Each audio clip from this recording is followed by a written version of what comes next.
نحمده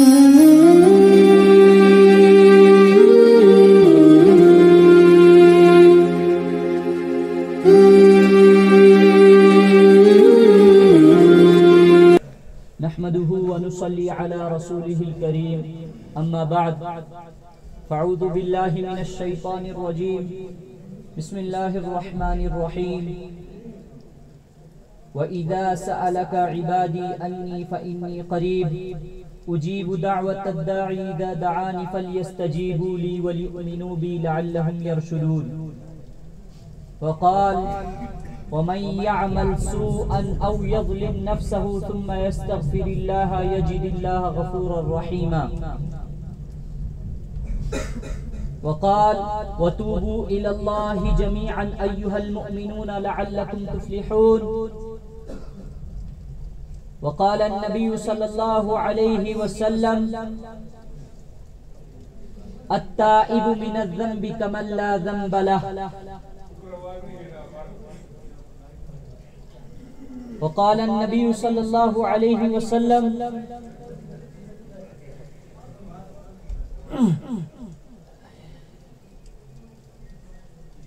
الإنسان مركب من الخطأ والنسيان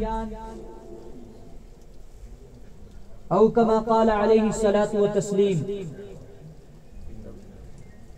صدق الله مولانا العظيم وصدق رسوله النبي الكريم اللہ تعالیٰ کا بے انتہا کرم احسان ہوا کہ اللہ تعالیٰ نے ہمیں آج اس مبارک موقع پر جمع ہونے کی توفیق عطا فرمائی۔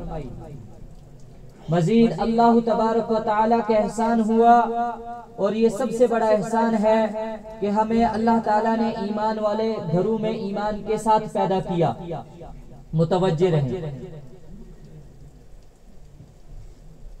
کہ اللہ تعالیٰ نے ہمیں رمضان کا مہینہ نصیب فرمایا، اگر اس کے اوپر ہم شکر گزار بنے، کس قدر شکر کریں تو یہ کم ہے، کیونکہ یہ مہینہ پورا کا پورا مہینہ بخشش کا مہینہ تھا۔ ہائے افسوس ہمارا یہ مہینہ بخشش کا مہینہ جو ہے غفلت میں گزر گیا، وہی سونا، وہی جاگنا، وہی رونا، وہی پیٹنا، نمازوں میں لمبی رکعتوں کی وجہ سے مسجدوں میں حالات کا تغیر ہو جانا، امام صاحبان کے مختصر سی چھوٹی چھوٹی غلطیوں کی وجہ سے امام صاحبان کے متعلق مسجدوں میں بیٹھ کر حالات کو مزید تغیر کرنا، افطاری کے نام پر مجمع جمع کر غیبتیں کرنا، روزہ کو گزارنے کے نام پر دکانوں پر بیٹھ کر پورے گاؤں کی بالخصوص چنندہ چند نیک اور بد لوگوں کی غیبتیں کرنا۔ اس پورے مہینے کا یہ شیڈول رہا اور مہینہ گزر گیا، جبکہ اللہ کے نبی صلی اللہ علیہ وسلم فرماتے ہیں من صام رمضان ایمانا و احتسابا غفر له ما تقدم من ذنبه، جس شخص نے رمضان کو اس حالت میں گزارا، اس طرح گزارا کہ وہ ایمان کے ساتھ بھی تھا اور احتساب کے ساتھ بھی تھا، اس کو محاسبہ تھا اپنے گناہوں کے اوپر، اپنی نیکیوں کے اوپر، فرمایا غفر له ما تقدم من ذنبه، کہ وہ رمضان کے گزرتے ایسا ہو جائے گا جیسے اس نے کبھی گناہ ہی نہ کیا۔ پھر فرمایا من قام رمضان ایمانا و احتسابا غفر له ما تقدم من ذنبه، جو شخص ایمان رمضان کے قیام کو ایمان اور احتساب کے ساتھ گزارے کرے، اللہ تعالیٰ فرماتے ہیں غفر له ما تقدم من ذنبه، اس کی مغفرت یوں کر دوں گا جیسے اس سے کبھی گناہ نہیں۔ کوئی تعجب کی بات نہیں ہے انسان سے غلطی ہو جانا، کوئی تعجب کی بات نہیں ہے انسان سے گناہ ہو جانا، چھوٹا ہو یا بڑا۔ ہاں البتہ اس کی شان کے خلاف ہے کہ وہ گناہ کرے، یہ اس کی شان کے خلاف ہے، تعجب کی بات نہیں ہے، کیونکہ اللہ تعالیٰ کہ نبی صلی اللہ علیہ وسلم نے فرمایا الانسان مرکب من الخطأ والنسیان،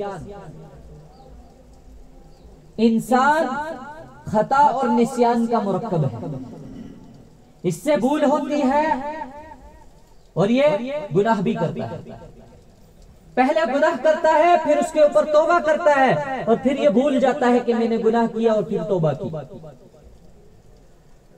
فرمایا اس کی پوری زندگی اسی طرح گزرتی ہے کہ کوئی انسان نبی اکرم صلی اللہ علیہ وسلم کے علاوہ، اللہ تعالیٰ کے برگزیدہ بندے جو انبیاء ہیں ان کے علاوہ ایسا نہیں جس سے گناہ سرزد نہ ہو۔ اور فرمایا کہ اگر پوری قوم گناہ نہ کرے میں اس قوم کو غرق کر دوں گا۔ اللہ تعالیٰ فرماتے ہیں میں دوسری قوم لاؤں گا۔ کوئی تعجب کی بات نہیں ہے گناہ ہو جانا، مگر گناہوں کے اوپر تکرار، گناہوں کے اوپر ندامت کا نہ ہونا، گناہوں کے اوپر نادم نہ ہونا، گناہوں کے اوپر شرمندہ نہ ہونا، اور گناہ کرنے کے بعد، کوتاہی کرنے کے بعد، اس کے بعد کیا کرنا؟ آرگیومنٹ کرنا، نئے نئے طریقے سے دلیل ڈھونڈنا کہ میں نے یہ گناہ کیوں کیا۔ فرمایا یہ صفت شیطانی ہے، اور ایسے شخص کو اللہ تعالیٰ معاف نہیں کرتا۔ گناہ کرنے سے کسی کے اندر کوئی ایسی صفت نہیں پیدا ہو جاتی کہ اللہ تعالیٰ اس کو معاف نہ کرے، مگر گناہوں کے اوپر تکرار، شرمندگی کا نہ ہونا، ندامت کی نہ ہونا، یہ اللہ تعالیٰ سے، اللہ تعالیٰ کی رحمت سے، اللہ تعالیٰ کی کریمی سے، اللہ تعالیٰ کی ستاری کی صفت سے دور کر دینے والی چیز ہے۔ اسی وجہ سے اللہ کے نبی صلی اللہ علیہ وسلم نے صحابہ کے اوپر محنت کی، تو صحابہ کے اوپر جو محنت کی گئی وہ دو طریقے سے تھی۔ سب سے پہلے صحابہ کے اندر یہ صفت پیدا کی گئی کہ تم گناہوں سے باز رہو، تم گناہوں سے، نمبر ایک صفت ہے یہ، ایک پہلی صفت کہ تم گناہوں سے باز رہو۔ اگر تم سے گناہ ہو بھی جائے تو استغفار کرو، توبہ کرو۔ صفت نمبر ایک جو صحابہ میں اللہ کے نبی صلی اللہ علیہ وسلم نے پیدا کی۔ اور صفت نمبر دو کہ صحابہ کو یہ سکھایا گیا کہ تم نے اللہ سے مانگنا کیسے، اور اس مانگنے ہی میں تمام عبادات مضمر ہیں، تمام عبادات چھپی ہوئی ہیں۔ کیا لگتا ہے ایک آدمی گھر سے نکلے مسجد کا ارادہ کر کے، اور اس کا ارادہ یہ ہو کہ میں مسجد میں جاؤں گا، وہاں اللہ تعالیٰ سے کسی حاجت کے متعلق خوب رو رو کر مانگوں گا، تو کیا لگتا ہے آپ کو وہ آئے گا، وہ آنے کے بعد اسی میلی کچیلی حالت میں گناہوں کے ساتھ وہ مسجد میں بیٹھ جائے گا اور رونا پیٹنا شروع کر دے گا؟ نہیں، وہ سب سے پہلے کوشش کرے گا کہ میں اللہ تعالیٰ کے حضور پاکی صفائی اختیار کروں، میں کم سے کم 2 رکعت نماز پڑھ لوں۔ اگر 2 رکعت نماز کا وقت نہیں ہے، کم سے کم وہ چاہے گا کہ میں تھوڑا سا استغفار کروں، پھر اس کے بعد دعا کرے گا۔ تو اللہ کے نبی صلی اللہ علیہ وسلم نے جب صحابہ کے اندر یہ صفت پیدا کی کہ تم نے اللہ تعالیٰ سے کیسے مانگنا ہے، تو صحابہ کے اندر عبادات کی بھی صفت پیدا ہوگی۔ کیوں؟ کیونکہ وہ واقعہ بڑا مشہور ہے کہ ایک صحابی کو، جی تھوڑا سا متوجہ رہے، پھر بات کا کوئی ڈھنگ نہیں رہتا، پتہ نہیں دماغ کہاں چلا جاتا ہے۔ تو خیر میں عرض کر رہا تھا کہ ایک صحابی کا وہ مشہور واقعہ ہے کہ ان کے گھر میں آٹا نہیں تھا، چکی نہیں چل رہی تھی۔ اب نبی اکرم صلی اللہ علیہ وسلم نے صحابہ کو سکھایا تھا، یہ صحابہ اللہ سے مانگنا کیسے، 2 رکعت پڑھو اور مانگو۔ جب انہوں نے 2 رکعت نماز پڑھی، اللہ مہربانی کرے جی خاموش رہے، یا تو میں بات کروں یا آپ بات کریں، جو کام کر رہے ہیں اس کو کرنے دے، خاموشی سے کریں۔ توجہ خراب۔ تو میں کیا عرض کر رہا تھا جی؟ ہاں، تو چکی نہیں چل رہی تھی جب تو صحابہ کو پتا تھا کہ ہم نے چکی چلانی کیسے، اللہ سے مانگنا کیسے ہے. تو اس صحابی نے 2 رکعت نماز پڑھی تو دیکھا چکی چل نہیں رہی. انہوں نے چکی میں فالٹ نہیں ڈھونڈا بلکہ اپنی نماز میں کہ میں نے ابھی اس طریقے سے نماز ادا نہیں کی ہے جس کی وجہ سے اللہ تعالیٰ کی رحیمی والی ذات، کریمی والی ذات جوش میں آ جائے. ابھی مجھے اور گڑ گڑانے کی ضرورت ہے. پھر گئے دوبارہ غسل کیا، وضو کیا، اور وضو کرنے کے بعد پھر سے کیا کیا، نماز پڑھی. پھر بھی چکی نہیں چلی. یکے بعد دیگرے انہوں نے اپنے وضو کو دہرایا اور نماز کو دہرایا. بالآخر وہ ایسی چکی چلی کہ اس کا آٹا بند ہی نہیں ہونے میں آ رہا تھا. اب وہ صحابی تھوڑے سے غفلت میں آ گیا. کیا غفلت میں آئے کہ دیکھو یہ آٹا کہاں سے رہا ہے، یہ آٹا کہاں سے آ رہا ہے. تو آٹا آنے کی جب وہ وجہ ڈھونڈنے لگے تو چکی بند ہو گئی. فرماتے ہیں اگر وہ صحابی، وہ بزرگ، وہ چکی میں آٹا نکلنے کی وجہ نہ ڈھونڈتے تو وہ چکی قیامت تک چلتی رہتی.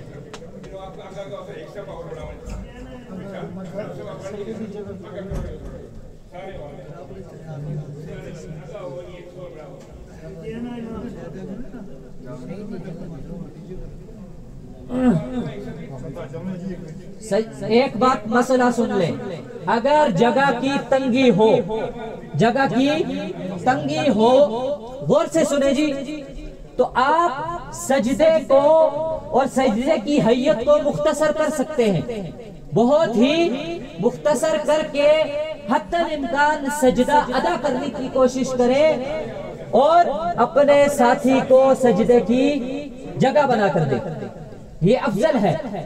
آپ اگر صفوں میں اس وقت جگہ کم ہے تو اتنی صفوں میں جگہ ہی خالی رکھیں جس سے آپ مختصر سا سجدہ کریں یا سجدے کی حیت بنا سکیں تو آپ کا سجدہ اور نماز ادا ہو جائے گا. تو اس لیے اس چیز کا خیال رکھیں. تو خیر میں توبہ کے اوپر بات کر رہا تھا. تو ایک حضرت موسیٰ علیہ السلام کے ایک شخص کا واقعہ ہے، آپ کی قوم کے ایک شخص کا واقعہ ہے کہ اس نے کیا کیا. بہت شرابی، زانی، بدکار، گناہگار آدمی تھا. اس کے مرنے کا وقت آیا اور اس کے گاؤں والوں نے اس کو باہر نکال دیا تھا. گاؤں سے بدر کر دیا تھا، جلا وطن کر دیا تھا. اب وہ ایک بیابان جنگل میں پہنچا تو اس کو جان چنی کی حالت پیش آ گئی. وہ مرنے کے قریب پہنچا تو اب وہ تڑپ رہا تھا اور اس نے دائیں دیکھا تو کوئی نظر نہیں آیا، بائیں دیکھا تو کوئی نظر نہیں آیا، اوپر نیچے ہر سمت اس نے نظریں دوڑائی پر اس کو کوئی نظر نہیں آیا. بالآخر اس نے یہ پکار کر کہا، نہ دائیں ہے میرے، نہ بائیں ہے کوئی، نہ آگے ہے نہ پیچھے ہے، نہ اوپر ہے نہ نیچے. اگر اس کے باوجود کوئی ذات مجھے سن رہی ہے، اگر اس کے باوجود کوئی ذات مجھے دیکھ رہی ہے، میں اپنے گناہوں پر نادم ہوں، اب مجھ پر رحم کر دے، اب مجھ پر رحم کر دے. حالانکہ وہ اللہ تعالیٰ کو پہچانتا، حالانکہ وہ اللہ تعالیٰ کو پہچانتا نہیں تھا، اس کو پتہ بھی نہیں تھا میں کس ذات کو پکار رہا ہوں. مگر جب اس نے پکارا اللہ تعالیٰ کی وہ ذات و کریم ذات جوش میں آئی تو اللہ تعالیٰ نے اس کے تمام گناہوں کو بخش دیا. اور موسیٰ علیہ السلام کے پاس وہی بھیج کر فرمایا، اے موسیٰ تم اپنی قوم سے کہو کہ فلاں شخص کا جنازہ پڑھنے جائے، فلاں شخص کا جنازہ پڑھنے جائے. قصہ کہانی نہیں ہے جی، قصص النبیین کتاب ہے، اس کے اندر اس کے متعلق واضح طور پر لکھا ہے کہ اس نے موسیٰ علیہ السلام نے جب اعلان کیا کہ فلاں شخص کا کیا کرو جی، جنازہ پڑھ کے آؤ، قوم موسیٰ علیہ السلام سے بدظن ہوگی کہ یہ شخص وہ تھا جس کی سن کر ہم نے اس کو کیا کیا تھا، گاؤں سے باہر بھیجا تھا. اب یہ کہہ رہا ہے کہ ہمیں کیا کرو، جنازہ پڑھو. کچھ لوگ گئے جو موسیٰ علیہ السلام کے ماننے والے تھے، کچھ لوگ نہیں گئے۔ اب جب وہ جنازہ پڑھ کر آئے موسیٰ علیہ السلام، چونکہ ان کا لقب ہی کلیم اللہ تھا، اللہ سے کلام کرنے والے، تو انہوں نے اللہ تعالیٰ سے کلام فرمایا اور فرمایا یا اللہ وہ تو گناہگار بندہ تھا، ہم نے تو اس کو بدر کر دیا تھا اس کی گناہوں کی وجہ سے، پھر یہ کیا معاملہ کہ آپ نے اس کے جنازہ پڑھنے کا حکم فرمایا؟ فرمایا اے موسیٰ تو نہیں جانتا، اگر تو اپنی قوم تیرے اعلان پر تیری پوری قوم اس کا جنازہ پڑھتی، یہاں تک کہ دنیا میں بسنے والا ہر انسان اس کا جنازہ پڑھتا تو میں پوری انسانیت کو بخش دیتا۔ اور اس کا عمل کیا تھا جی؟ اس کا عمل کیا تھا؟ صرف توبہ۔ صرف کیا تھا؟ توبہ۔ ایک اور شخص کا واقعہ کہ پوری زندگی صنم کر کے پکارا، یہ وہ والی صنم نہیں ہے جی جو راتوں کو سونے نہیں دے رہی ہے، یہ صنم بت ہے، عربی میں صنم کس کو کہتے ہیں جی؟ بت کو۔ وہ پوری زندگی بتوں کا پجاری رہا، کیا رہا جی؟ بتوں کا پجاری رہا۔ ایک مرتبہ اس کی زبان سے صنم کے بجائے کیا نکل گیا؟ سمد۔ کیا نکل گیا؟ سمد۔ تو اللہ تعالیٰ نے خود اور آسمانوں کے تمام فرشتوں سے لبیک کا حکم فرمایا، اور ایک بار نہیں، یکے بعد دیگرے کئی بار لبیک فرمایا۔ فرشتے حیران، یہ کیا معاملہ؟ یہ کیا معاملہ؟ یہ شخص تو گناہگار ہے، چونکہ فرشتے نورانی مخلوق ہیں، ان کے پاس ہمارا بایو ڈاٹا اچھے سے ہے، تو ان کو پتا کہ یہ گناہگار آدمی ہے، پوری زندگی بتوں کی پوجا کرتے کرتے ان کو پکارتے گزارا، اور بولے بٹکے سے سمجھ نکل گیا زبان کے سلپ آف ٹنگ ہو کر، تو اس نے کیا کر دیا جی؟ اللہ تعالیٰ نے ہمیں لبیک کا حکم فرما دیا۔ فرشتوں نے اللہ تعالیٰ سے دریافت کیا یا اللہ یہ کیا معاملہ؟ یہ تو اس سے تو غیر ارادی طور پر غلطی سے سمجھ نکل گیا۔ تو اللہ تعالیٰ فرماتے ہیں اے فرشتوں تم نہیں جانتے، اے فرشتوں تم نہیں جانتے اس کی پوری زندگی جتنی زندگی گزری ہے کہ یہ بتوں کو پکارتا رہا، تو میں اس کے منتظر رہا، میں اس کا کیا رہا؟ منتظر رہا کہ ایک بار مجھے بھی پکارے گا۔ بھولے سے ہی میں نے اس کی کیا کر دی؟ مغفرت کر دی۔ یہ اللہ تعالیٰ کی کریمی والی ذات ہے، یہ اللہ تعالیٰ کی کریم ذات ہے جو کسی کے گناہوں کو یاد نہیں رکھتی، بس ہم یاد رکھتے ہیں، بندے یاد رکھتے ہیں جی۔ اللہ تعالیٰ فرماتے ہیں اصل جنگ تو یہی ہے، اصل مسئلہ تو یہی ہے، دنیا میں تمہیں بھیجنے کا مقصد تو یہی ہے۔ وہاں شیطان اس نے کیا کیا جی؟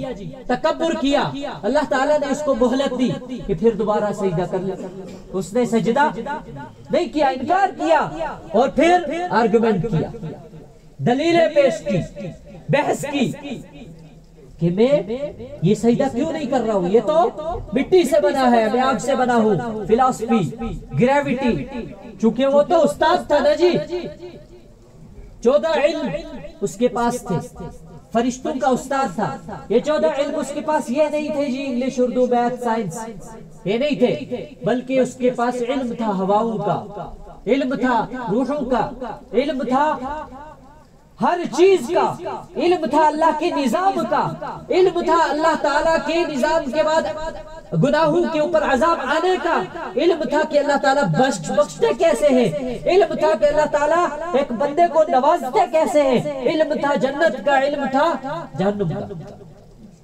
تمام علوم اس کے پاس تھے۔ اس نے اس علم کی بدولت کیا کیا؟ تکبر کیا۔ اللہ تعالیٰ نے اس کو بار بار مہلت دی کہ مت کر، اللہ تعالیٰ تب بھی اس کو کوئی دربار سے باہر نکالا، ابھی عزازیل کا لقب اس کو دیا، بس دربار سے کیا کیا؟ باہر نکال دیا۔ جب اس نے پھر اس کے اوپر کیا کیا جی؟ ملوث کرنا شروع کیا دوسروں کو، یعنی کہ حضرت آدم علیہ نبینا وعلیہ السلام کو اپنے ساتھ کیا کیا جی؟ اس کا کیا منشا تھا کہ جنت میں آدم علیہ السلام کو کیا کرنا جی؟ بہکانا۔ اس کا منشا یہ تھا کہ میں اللہ تعالیٰ کو دکھانا چاہتا ہوں I am the best، کہ میں جو کہہ چکا تھا وہ سچ تھا، یہ انسان کچھ نہیں کرتا۔ کہ انسان غافل ہے، تیری غفلت کرے گا، تیرے سامنے فتنے فساد پھیلائے گا. تو اللہ تعالیٰ نے جنت سے آدم علیہ السلام کو نکال تو دیا، مگر ان کی توبہ پھر بھی قبول کی کئی ہزار سال کے بعد. اور شیطان نے مہلت لی. کیا مہلت؟ کہ جی میں قیامت تک انسانوں کو بہکاتا رہوں گا، دیکھتا ہوں تیرے حضور کون جاتا ہے تیرے دربار میں مجھ سے بچ کر. اللہ تعالیٰ نے فرمایا جا تو بھی کر لے کوشش، قیامت تک تیرے کو بھی مہلت ہے. اور وہ شیطان اسی گمراہی میں قیامت تک رہے گا. اللہ نہ کرے یہی گمراہی ہمارے اندر آ جائے، صفت شیطانی ہمارے اندر آ جائے. اس سے پہلے ہمیں کیا کرنا پڑے گا جی؟ وَمَن يَعْمَلْ سُوءًا أَوْ يَظْلِمْ نَفْسَهُ ثُمَّ يَسْتَغْفِرِ اللَّهَ يَجِدِ اللَّهَ غَفُورًا رَحِيمًا. اللہ تعالیٰ فرماتے ہیں جب یہ بندہ، جو شخص اپنی بدعمالیوں کی وجہ سے برے اعمال کرے، ایسے اعمال کرے جو اعمال بد ہیں، برے ہیں، اور یا اپنے اوپر، اپنے نفس کے اوپر ظلم کرے، اور پھر ثم یستغفر اللہ، جب وہ مجھ سے توبہ کرے گا، میرے سامنے استغفار کرے گا، یجد اللہ، تو اللہ تعالیٰ کو وہ پائے گا غفور الرحیم، بہت زیادہ بخشنے والا، رحم کرنے والا. وَتُوبُوا إِلَى اللَّهِ جَمِيعًا أَيُّهَا الْمُؤْمِنُونَ لَعَلَّكُمْ تُفْلِحُونَ. اے بندو، تم مل کر اجتماعی توبہ کرو، استغفار کرو. میں کیا کروں گا؟ أَيُّهَا الْمُؤْمِنُونَ لَعَلَّكُمْ تُفْلِحُونَ. اے بندو تم توبہ کرو، استغفار کرو، تاکہ تم کامیاب ہو جاؤ، تاکہ تم کامیاب ہو جاؤ. إِلَّا مَن تَابَ وَآمَنَ وَعَمِلَ صَالِحًا فَأُولَئِكَ يُبَدِّلُ اللَّهُ سَيِّئَاتِهِمْ حَسَنَاتٍ وَكَانَ اللَّهُ غَفُورًا رَحِيمًا. بے شک وہ شخص جو توبہ کرتا ہے، وَآمَنَ، اور اللہ تعالیٰ کے اوپر ایمان لاتا ہے، وَعَمِلَ صَالِحًا، اور اس کے بعد توبہ اور ایمان کے بعد پھر سے وہ کیا کرتا ہے؟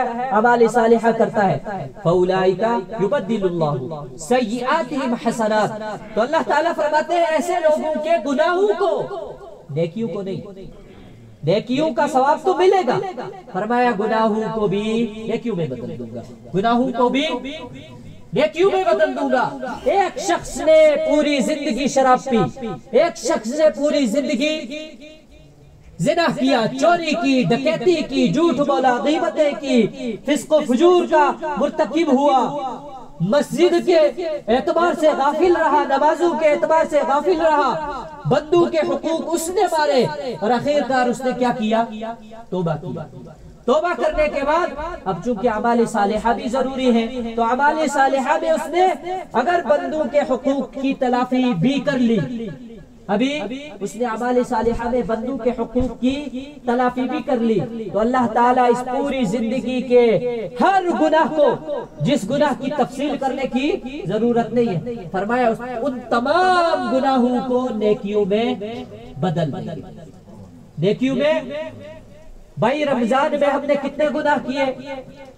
غیبتیں کی کہ نہیں کی جی؟ اب آپ سوچیں گے غیبتیں ہم نے کب کی جی؟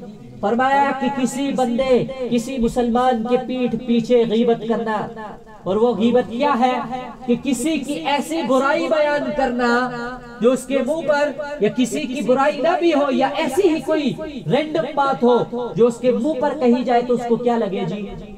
برا لگے. فرمایا یہ کیا ہے؟ غیبت ہے. قرآن پاک میں اللہ تعالیٰ فرماتے ہیں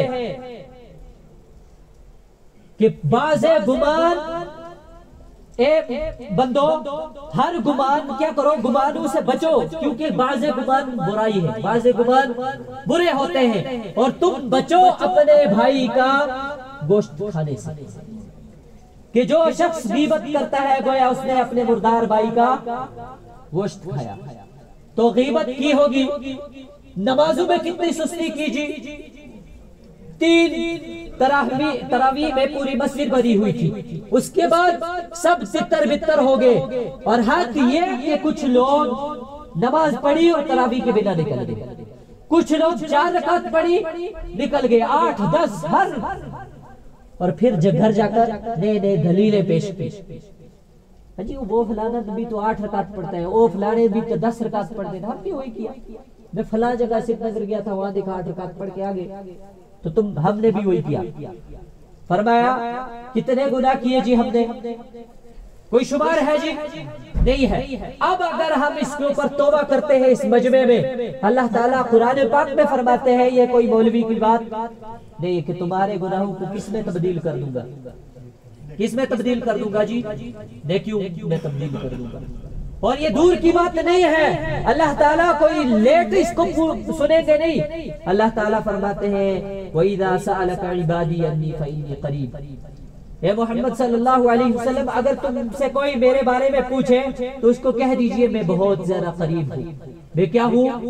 قریب ہوں، سنتا ہوں ہر اس شخص کی دعا جو دعا کرنے والا ہے۔ فَلْيَسْتَجِيبُوا لِي، پس تم کو چاہیے کہ تم کیا کرو؟ گناہوں سے استغفار کرو، وَلْيُؤْمِنُوا بِي، ایمان لاؤ، اور کیا کرو؟ عبادت کرو، لعلہم یرشدون، تاکہ کیا ہو جاؤ تم؟ کامیاب ہو جاؤ، تاکہ تم ہدایت کو پا جاؤ۔ تو اللہ تعالیٰ کے بارگاہ میں ہم توبہ کریں گے، کریں گے نا جی؟ کریں گے نا جی؟ انشاءاللہ سب توبہ کریں گے۔ اصل توبہ ہے، اصل کیا ہے؟ توبہ ہے، اور اللہ تعالیٰ سے گڑ گڑا کر مانگنا ہے۔ آج ہمارے اندر خامی کیا ہے جی؟ ہم بھٹک رہے ہیں، ہم ذلیل ہو رہے ہیں، ہم مظالم کا شکار ہیں، ہم ظلم کا شکار ہیں، ہماری کوئی سننے کو تیار نہیں ہے۔ ہم نے مانگا کب جی؟ ہم نے مانگا کب؟ اگر میں یہاں پوچھ لوں کہ اخیر بار سب یاد کریں کہ دعا کس نے اپنے ذہن سے کی تھی، تو کوئی بتا نہیں پائے گا، اللہ ماشاءاللہ 80-100 میں سے 10% لوگ بتائیں گے میں ابھی کل ہی اپنے لیے دعا کر کے بیٹھا ہوں، ورنہ سب کا یہی عذر ہوگا بس جی رات کو مولوی صاحب نے دعا کی تھی، رات کو مولوی صاحب کو بلایا تھا، کہا جی آئے فاتحہ پڑھ دیں تو وہی دعا ہوگی۔ درد ہو مولوی صاحب، چوٹ ہو مولوی صاحب کو اور درد ہو آپ کو، چوٹ ہو آپ کو اور درد ہو مولوی صاحب کو، کبھی ایسا ہوتا ہے جی؟ کبھی ایسا ہوتا ہے؟ مجھے بڑا تعجب ہوتا ہے، کبھی کبھی مجھے کچھ لوگ پوچھتے ہیں، کہتے ہیں جی تسی تنگ کیا دے، تسی تو مولوی ہو، تس تکا میں یہ یا؟ جب مجھے لوگ کہتے ہیں آئیں جی مولوی صاحب فاتحہ پڑھیں، کیا کریں؟ فاتحہ پڑھیں۔ نہیں یہ کوئی بری بات نہیں ہے، مت آپ دور چلے جائیں کہ مولوی صاحب طنز کر رہا ہے۔ تعجب کی بات تب ہوتی ہے جب میں ان کو یہ کہہ دیتا ہوں کہ آپ بھی پڑھ لیں، آپ خود دعا کر لیں، تو وہ خفا ہو جاتے ہیں۔ تعجب یہاں ہے، تعجب یہاں نہیں ہے کہ وہ مولوی صاحب کو کہتے ہیں آئیں دعا کریں، تعجب یہاں ہے کہ جب ان کو کہا جائے کہ آپ پڑھیں وہ خفا ہو جاتے ہیں۔ کہا جی تنخواہ دی ہم نے، ہمارے مولوی صاحب یہ کام بھی نہیں آیا، ہم تنخواہ نہیں دیتے، کوئی اور لائیں گے جو ہمارے مردوں پر فاتحہ خوانی بھی کرے گا، ہماری پٹائی، ہماری چوٹوں کے اوپر، ہمارے دردوں کے اوپر مرہم بھی وہی لگائے گا، ویسا مولوی لائیں گے۔ ہاں ایسا نہیں ہو سکتا جی، اپنے مانگنے سے خود کو ملتا ہے، اپنے مانگنے سے خود کو ملتا ہے، اور رو رو کر مانگنے سے ملتا ہے، رو رو کر مانگنے سے ملتا ہے۔ کبھی کسی قوم کی تب تک اللہ تعالیٰ نے تقدیر نہیں بدلی جب تک ان کی آنکھوں سے آنسو نہیں گرے، آنکھوں سے آنسو نہیں گرے۔ ہماری آنکھوں سے کتنے آنسو گر گئے جی؟ نہیں گرتے، غفلت، ہمارا دل زنگ آلود ہو چکا ہے۔ تو آج اس مجمع میں انشاءاللہ توبہ کریں گے نا جی؟ ایک اور بات، ہاتھ کھڑا کرے، جنت میں کون اپنا گھر چاہتا ہے؟ چاہتے ہیں نا جی؟ چاہتے ہیں، ماشاءاللہ ماشاءاللہ۔ فرمایا کہ جنت میں گھر چاہتے ہو تو مسجدوں کو تعمیر کرو، مسجدوں کو تعمیر کرو۔ ہاں اگر جنت میں گھر چاہتے ہو تو اعزاء اقربا کے اوپر خرچ کرو، اگر جنت میں گھر چاہتے ہو، جنت میں جگہ چاہتے ہو، مساکین غربا کا خیال رکھو، اگر جنت میں گھر چاہتے ہو اپنے مال میں سے اللہ تعالیٰ کے راستے میں خرچ کرو۔ کریں گے نا انشاءاللہ؟ کریں گے نا انشاءاللہ؟ کریں گے۔ پہلی بات، کچھ عرصہ ہو گیا میں دکان لے کر بیٹھا ہوں، میں دیکھتا ہوں آئے دن کتنے مانگنے والے لوگ، آدھے سے زیادہ ٹھگ باز اور آدھے سے زیادہ حد درجے کے بیچارے لاچار، نادار، ناتواں لوگ۔ اور تعجب کی بات یہ ہے کہ میں ہر ایک کو کھڑا کر کے پوچھتا ہوں کہ آپ کہاں سے ہیں، آپ کہاں رہتے ہیں، آپ کے گھر میں کون کون ہے، تو آپ کیوں مانگ رہے ہیں؟ تو تعجب کی بات یہ ہے کہ سب کہتے ہیں ہم لاوارث نہیں ہیں، بس ہمارے اوپر کوئی خرچہ کرنے والا۔ کتنے ہمارے قریب میں جی ایسے لوگ ہیں جن کے بارے میں ہم بات تو کر لیتے ہیں، بڑا پیڑا آدمی ہے جی، منگتا آدمی ہے، جس لے دکھو منہ چاہے تو ٹوراندہ، مگر کبھی ہم نے یہ نہیں سوچا کہ اس کے گھر میں بھی 2 بچے ہیں، اس کے گھر میں بھی بچیاں ہیں، اس کے گھر میں بھی کھانے والے لوگ ہیں۔ کبھی ہم نے یہ سوچا نہیں، کبھی یہ نہیں سوچا کوئی مسکین ہے اس کی کبھی ہم نے غم خساری نہیں کی، غم خاری نہیں کی، تو پھر ہمارے مال کہاں لگیں گے؟ پھر فرمایا یہ مال تمہارے لیے جہنم کے انگارے بن جائیں گے۔